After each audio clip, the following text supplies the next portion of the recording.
Em nome do Pai, do Filho e do Espírito Santo. Amém. Minha irmã, meu irmão, estudante do ISB, peçamos ao Espírito Santo, por intercessão de Maria, de São Boaventura, do nosso anjo, e do querido São José, que nos ajude neste curso, nesta aula do curso de Antropologia Teológica.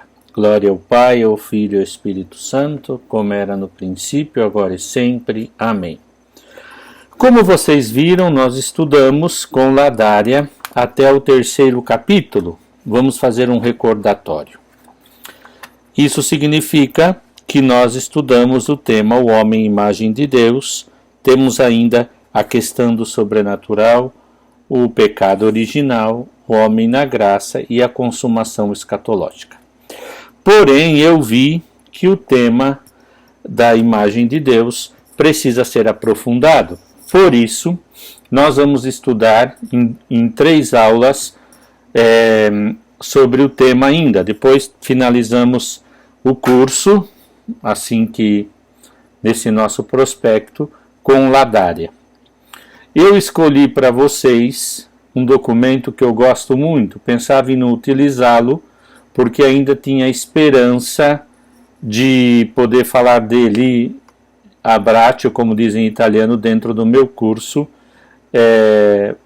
Nós estamos juntos no sentido de estarmos presencial. Mas não foi possível. Não foi possível, não quer dizer que não vamos estudar temas importantes. Eu ofereci agora a vocês, no esquema, vou gastar, penso que 3 aulas para nós falarmos do tema de um documento, Comunhão e Serviço, que é um documento da Comissão Teológica Internacional. Vocês sabem que a Comissão Teológica Internacional tem esse trabalho, essa missão de apresentar documentos de estudos. E o tema é Comunhão e Serviço, a pessoa humana criada da imagem de Deus, da Comissão Teológica Internacional. Então, aqui está o documento. E eu espero que vocês aproveitem muito desse documento, tá bom? Que ele é muito rico e eu vou trabalhar com ele. Sempre no nosso guia de estudo, no nosso rascunho, eu coloquei ponto 1, motivação para o estudo.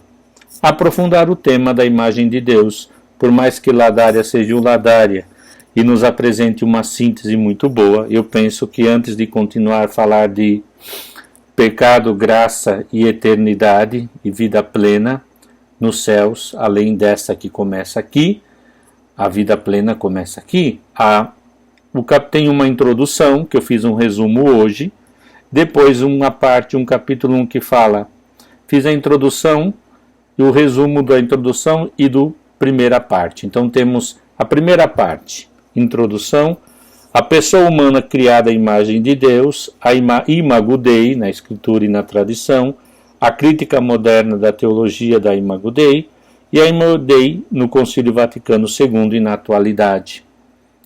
Depois, o capítulo 2, que será da próxima semana, será Corpo e Alma, Homem e Mulher, que eu já tinha falado com vocês que queria tratar, Pessoa e Comunidade, Pecado e Salvação, mesmo que depois eu vou aprofundar sobre o pecado original, Imago Dei e Imago Cristo, imagem de Deus, imagem de Cristo. E depois tem o 3º capítulo, que nós vamos falar a imagem de Deus, homem e mulher, administradores da criação visível, a ciência e a administração do conhecimento, a responsabilidade pelo mundo criado, a responsabilidade para com a integridade biológica dos seres humanos. Tá bom?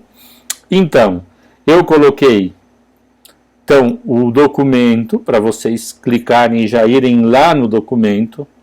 Depois, ponto 3, se a primeira parte, se o primeiro tema nós falamos,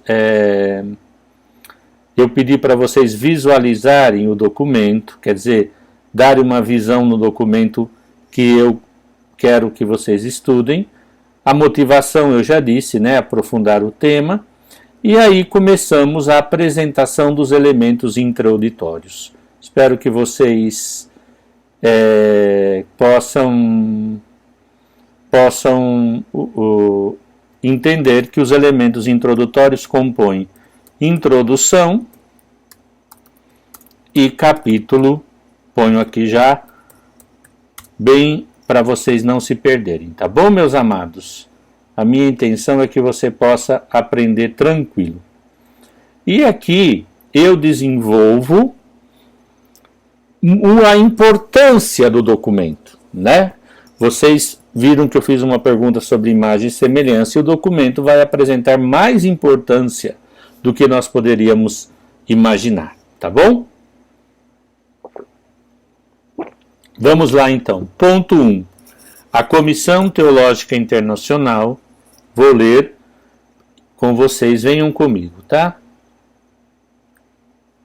Ponto 3.1. A Comissão Teológica Internacional oferece esta meditação teológica sobre a doutrina da Imago Dei, para orientar a reflexão sobre o sentido da existência humana em face desses desafios.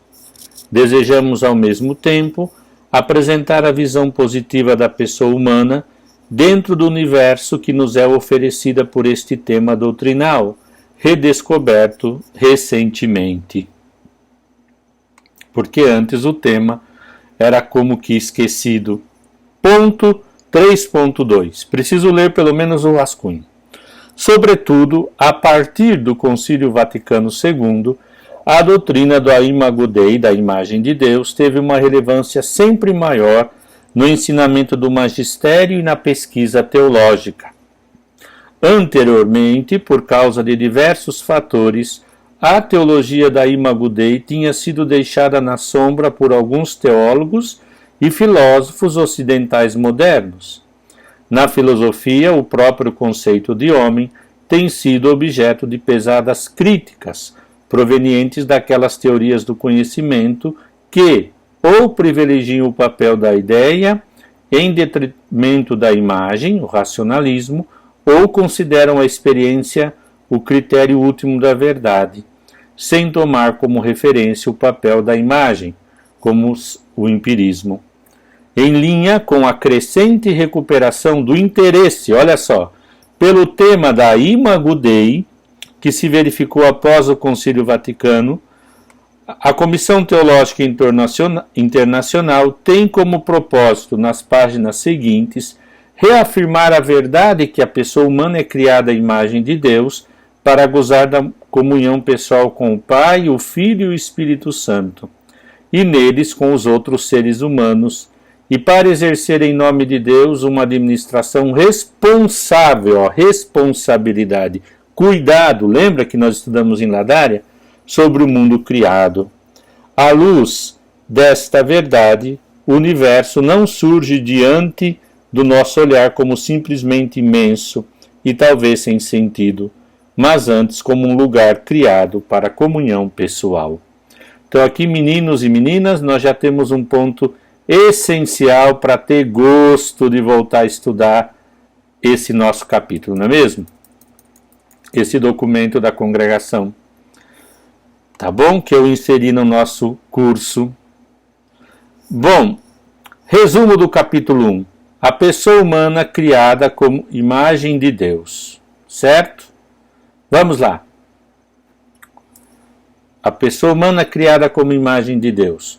No número 8, eu coloquei alguns números quebrados, sublinhados, viu? Com marca-texto, para que vocês não precisem ler o documento todo. Nessa primeira aula eu preciso que vocês leiam o resumo e contraponham com o meu comentário. Diz assim: o conceito veterotestamentário do ser humano criado à imagem de Deus, vem comigo. Segundo, vamos lá, ponto A. Segundo, o qual o rei era a imagem de Deus na terra. A interpretação bíblica é, porém, diferente enquanto estende o conceito de imagem de Deus a todos os seres humanos. A Bíblia se diferencia ulteriormente ao pensamento do Oriente Próximo, ao ver o ser humano como dirigido antes de tudo, não para o culto dos deuses, mas para o cultivo da terra. Isso é uma nota nova que nós não havíamos estudado. A Bíblia não apresenta Deus ligado ao rei, mas ligado ao homem, ao ser humano, aos seres humanos. Ligando, por assim dizer, o culto mais diretamente com o cultivo da terra, a Bíblia compreende que a atividade humana, nos 6 dias da semana, tem por meta o sábado, dia de bênção e santificação. Que lindo, hein? Mais uma descoberta. Ponto B. Vamos lá. 2 temas convergem para dar forma à perspectiva bíblica. Além do homem cultivador, que é abençoado por Deus e santificado no seu trabalho de cuidador. Primeiro, 2 temas, em primeiro lugar, é o homem na sua totalidade, que é criado à imagem e semelhança de Deus. Esta perspectiva exclui as interpretações que fazem residir a imagem de Deus, ou imago Dei, neste ou naquele aspecto da natureza humana, por exemplo, na sua virtude ou no seu intelecto, ou em uma de suas qualidades e funções, por exemplo, sua natureza sexuada, o seu domínio sobre a terra. Em segundo lugar, o relato da criação do Gênesis põe em evidência que o ser humano foi criado não como um ser isolado. Deus o criou homem à sua imagem, a imagem de Deus os criou, macho e fêmea. Deus colocou os 2 primeiros seres humanos em relação um com o outro, cada um com um parceiro do outro sexo. Afirma a Bíblia que o ser humano existe em relação com as outras pessoas, com Deus, com o mundo e consigo mesmo. De acordo com este conceito, o ser humano não é um indivíduo isolado, mas uma pessoa, um ser essencialmente relacional. Então aqui nós repetimos com outro viés, de modo de apresentar aquilo que já tínhamos estudado, com algo novo sempre, sobre a criação, como Ladária nos disse. Mas agora vamos ver um pouquinho de Novo Testamento. Nota D. Nota D de dado. Vem comigo, pessoal. Como imagem perfeita de Deus é o Cristo em pessoa, como o ser humano deve ser a ele conformado, para se tornar filho do Pai, através do poder do Espírito Santo. Com efeito, para tornar-se imagem de Deus, é indispensável que o ser humano participe ativamente na sua transformação segundo o modelo da imagem do Filho, que manifesta a própria identidade através do movimento histórico desde a sua encarnação até a glória, que é muito importante, o mistério da encarnação e o mistério da glória, que nós estamos celebrando nesse tempo litúrgico. Nota 13, nota F, número 13 do documento diz: segundo o Novo Testamento, esta transformação na imagem de Cristo, essa transformação do homem em Cristo, que o faz ser imagem plena de Deus, se dá através dos sacramentos. Em primeiro lugar, com efeito, da iluminação desta mensagem de Cristo e do batismo. A comunhão com Cristo deriva da fé nele e no batismo, através da qual o fiel morre para o Evangelho, para o homem velho, morre para o homem velho mediante o Evangelho, mediante Cristo, e se refere do homem novo. Só um adendo aqui, nós estamos vendo que o documento está fazendo uma meditação teológica e vai nos fazendo refletir, e é gostoso quando se lê espiritualmente esse texto, né? E vamos vendo aqui que para chegar ao tema da homem imagem de Deus plenamente, tendo aurido aquilo que o Antigo Testamento nos dá, e a reviravolta teológica e antropológica, porque não importa a figura do rei, importa a figura dos seres humanos, aqui nós entramos em Cristo. para ser imagem de Deus, Trindade Santa, é necessário ser transformado em Cristo. Agora vamos ver os padres, muito bem apresentada por Ladária. Agora nós vamos ler como o documento apresenta a questão da patrística. Vem comigo, é a nota G de gato. Só vou ler alguma coisa. Teologia patrística e a teologia medieval, em certos aspectos, se afastam da antropologia bíblica e alguns outros a desenvolvem ainda mais. A maior parte dos representantes da tradição, por exemplo, não aderiu plenamente à visão bíblica que identificava a imagem com a totalidade do ser humano. Um desenvolvimento significativo está em Santo Irineu, que faz aquela apresentação entre imagem e semelhança. Denota uma participação ontológica, imagem, metex, e mimesis, semelhança. Uma transformação moral. Então aqui nós temos já um dado do nosso querido Santo Irineu. Já Tertuliano diz que Deus incluiu o homem à sua imagem e lhe infundiu o seu sopro vital, enquanto semelhança sua, enquanto imagem, não poderia nunca ser destruída, a semelhança pode se perder com o pecado.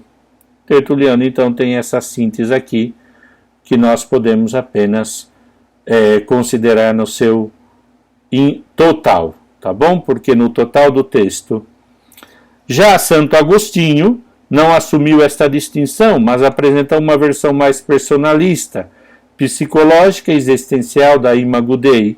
Para ele, a imagem de Deus no ser humano tem estrutura trinitária, que reflete ou estrutura a parte tripartida da alma, espírito, consciência e amor.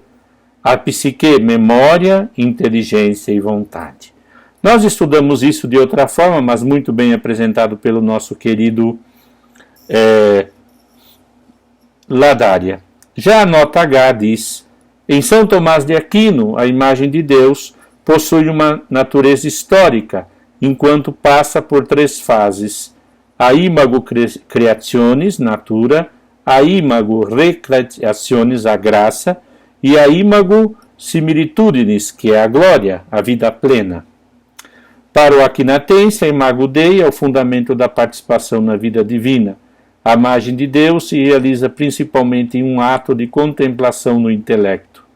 Essa concepção se distingue da de São Boaventura, para quem a imagem se realiza principalmente através da vontade, no ato religioso do ser humano. Mantendo-se nesta mesma visão mística, mas com maior eficácia, já Mestre Chartres tende a espiritualizar a Imago Dei. Agora, uma coisa que eu gostaria de apresentar para vocês, que é a questão da reforma. Nota I e nota J. Vem comigo. As controvérsias relacionadas com a reforma demonstram quanto peso continuava tendo a teologia da Imago Dei, tanto para os teólogos protestantes como para os católicos. Os reformadores acusavam os católicos de reduzir a imagem de Deus à imago naturae, a natureza, né? Aquilo que, voltando lá em Tomás falava da imago Dei, a creationis, criado, a sua natureza do homem ser criado por Deus, não explicando bem a reforma. Os reformadores acusavam isso. Por seu turno, vou lá de novo, H, na terceira linha. Os reformadores acusavam, queridos, os católicos de reduzir a imagem de Deus a uma imago naturae, que apresentava uma concepção estática da natureza humana, sem abordar profundamente a questão da semelhança, e encorajava o pecador a se constituir diante de Deus. Por seu turno, os católicos acusavam os reformadores de negar a realidade ontológica da imagem de Deus, reduzindo-o a uma mera relação. Olha só, uma mera relação. Mas por que se dá essa relação, né? Nota J. Além disso, os reformadores insistiam sobre o fato de que a imagem de Deus estava corrompida pelo pecado, enquanto os teólogos católicos viam o pecado como uma ferida da imagem de Deus no ser humano. E aqui, olhando para vocês, quero aprofundar um tema. É isso? A antropologia dos reformadores é totalmente negativa. O homem ficou incapaz de atingir essa semelhança com Deus. Ele é apenas salvo, isso é na ideia originária dos reformadores. A nossa antropologia é otimista. O homem ficou ferido, mas a sua natureza não ficou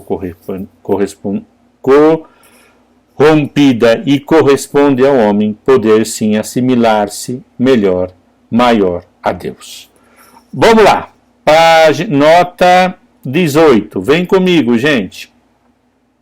A centralidade da teologia da Imago Dei no interior da antropologia teológica se manteve até ao alvorecer da era moderna. Tal era a força e o fascínio exercido por essa doutrina que ao longo de todo o percurso da história do pensamento cristão, ela foi capaz de fazer face às críticas isoladas, por exemplo, da iconoclastia, segundo as quais o seu antropoformismo fomentava a idolatria. Agora aqui é o ponto. Aqui é o ponto. Na Idade Moderna, porém, a teologia da Imago Dei foi objeto de críticas mais rigorosas e sistemáticas. Vamos lá. Número 19. Número 19 é muito importante, tá? Vamos lá, leem comigo. A concepção de um universo que progride graças à ciência moderna passou a ocupar o lugar da ideia clássica de um cosmos feito à imagem divina, colocando assim um elemento importante da estrutura conceitual que servia de apoio à teologia da Imago Dei. Esta última foi considerada uma temática pouco em consonância com a experiência dos empiristas e ambíguas pelos racionalistas. Aqui entra de novo toda a questão que nós vemos na história da filosofia. Mas o mais significativo dentre os fatores que minaram a teologia da Imago Dei foi a concepção de uma pessoa humana como sujeito autônomo que se autoconstitui. E aqui é um ponto sério, hein? Porque separado de qualquer relação com Deus, com um desenvolvimento desse gênero, não era mais possível sustentar a noção da Imago Dei, imagem de Deus. Daí a derrubada da antropologia bíblica. O passo era pequeno, um passo que assumiu formas diversas. Feuerbach, Marx, Freud, por exemplo, não é o homem que é feito à imagem de Deus, mas Deus é simplesmente uma imagem projetada pelo homem, criada pelo homem, entenderam? No fim das contas, para que o homem pudesse declarar-se autoconstituído, o ateísmo era um pressuposto necessário. Aí o tema é muito mais amplo, porque o homem se torna uma ideia, e aí vocês já sabem a que ponto nós chegamos, né? Porque Deus é uma ideia de homem. Eu sempre digo, a palavra ideia, idolatria vem de ideia, não vem de imagem. Imagem é algo posterior, projetado, mas o homem faz uma ideia. E qual é a ideia do mundo moderno? Que o que existe é o homem. Penso, logo existo. Pensa lá em Descartes. Foi esse ponto, não? A teologia não foi querida porque foi deferida, foi indeferida, foi preterida em favor do empirismo e do racionalismo. Muito bem, não podemos aprofundar mais isso porque esses temas não é próprio desta tema teológico, apenas anunciar a causa. Nota M, evocando o tema da imagem de Deus na Gaudet Spes, como estudamos, Gaudet Spes 12, a 22 aqui é um erro gráfico, nós já estudamos. Segundo a visão conciliar, a Imago Dei consiste na fundamental orientação do ser humano para Deus, fundamento da dignidade humana e dos direitos inalienáveis da pessoa humana. Dado que todo ser humano é a imagem de Deus, ninguém pode ser obrigado a submeter-se a qualquer sistema ou finalidade deste mundo. O senhorio do ser humano no cosmos, a sua capacidade existencial, de existência social, e o conhecimento de Deus e o amor de Deus, todos esses são elementos que encontraram suas raízes no fato de que o ser humano foi criado à imagem de Deus. Aqui, só faço uma síntese. Graças a Deus, o concílio nos faz voltar à fonte da teologia, que é Deus enquanto Deus, que se dá a revelar. E é uma resposta a todos esses outros sistemas que partem deles mesmos, com todo respeito.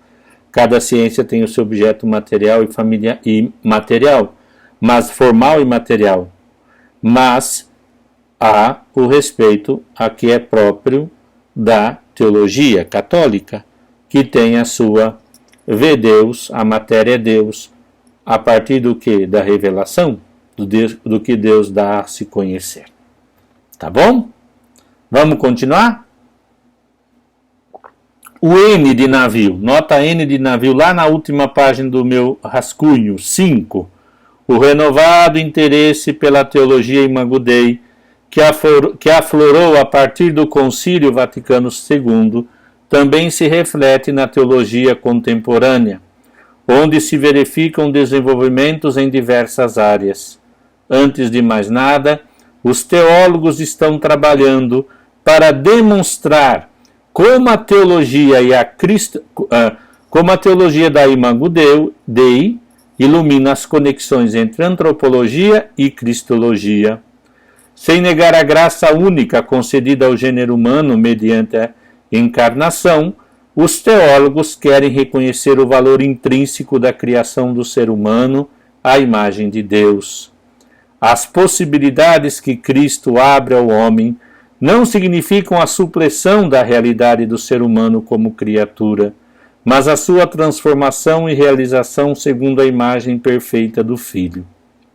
Além disso, em conjunto com esta nova compreensão do nexo entre cristologia e antropologia, emerge também uma compreensão maior do aspecto dinâmico da Imago Dei. Queridos, dinâmico aqui é aquilo que os padres falavam de imagem, tá bom? Semelhança, imagem. Sem negar o dom representado pela criação originária do homem à imagem de Deus, os teólogos querem reconhecer a verdade que, à luz da história humana e da evolução da cultura humana, pode-se considerar a Imago Dei em sentido real, ainda em devir. Não só, mas a teologia da Imago Dei estabelece também uma ulterior conexão entre a antropologia e a teologia moral. Olha que lindo. Por quê? Demonstrando como o ser humano, no seu próprio ser, participa da lei divina. Essa lei natural orienta as pessoas humanas para a busca do bem nas suas ações. Olha que lindo. Vou até sublinhar aqui que eu não tinha sublinhado. Que daí segue, continue comigo, nota N de navio. Daí se segue, enfim, que a Imago Dei tem uma dimensão teleológica, ou seja, de finalidade, escatológica, de que define o ser humano como homo viator, caminhante, peregrino, orientando para a parousia, e para a consumação do plano divino para o universo, tal como se realiza na história de graça na vida de cada indivíduo humano a partir da história do gênero humano. Olha só, nesse meu rascunhozinho aqui, vocês viram quantas coisas lindas pudemos aprender. Na próxima aula eu vou falar sobre o capítulo 2, a imagem de Deus, pessoa em comunhão, que são temas que eu quero aprofundar e que me parecem que o documento oferece uma síntese mais mais aprofundada, porque aqui é uma introdução e nem sempre nós podemos ficar só na introdução. Calculando o número de aulas, a possibilidade. Olha, eu conto com vocês, eu estou me virando nos 30 para poder apresentar aula, narrar, explicar, por isso eu resumo. Hoje precisei ler pontos, que o documento é longo. Espero que vocês me compreendam e me ajudem. Aquilo que você não entende que eu falei lendo, leia de novo no resumo. Vai ao documento, mas se aprofunde, por favor. Eu não quero, eu sei, olha, eu estou estudando, vou falar uma coisa, sobre os efeitos, né, que a pandemia produz naqueles que têm que viver em gravações, em aplicativos de teleconferência. O cansaço que dá. Mas eu me canso para você descansar, para que você possa repousar e aprender alguns elementos. Eu dei 30 minutos numa gravação dos elementos, está tudo sublinhado. Leia de novo, aprofunde, para que na próxima aula a gente possa ver esse documento, para tranquilo vermos todos os elementos do nosso curso, tá bom? Eu sei que não é fácil, nós estamos difíceis, mas eu conto com vocês e conto com a vossa compreensão. Eu quero que vocês aprendam o mínimo necessário e eu gostaria que o nosso curso fosse, como o documento diz, uma meditação teológica, que nos ajude na nossa fé, na nossa vida e na nossa compreensão do ser humano e da nossa missão como cristãos, humildemente falando. Obrigado pela ajuda, desejo a vocês tudo de bom, paz e bem.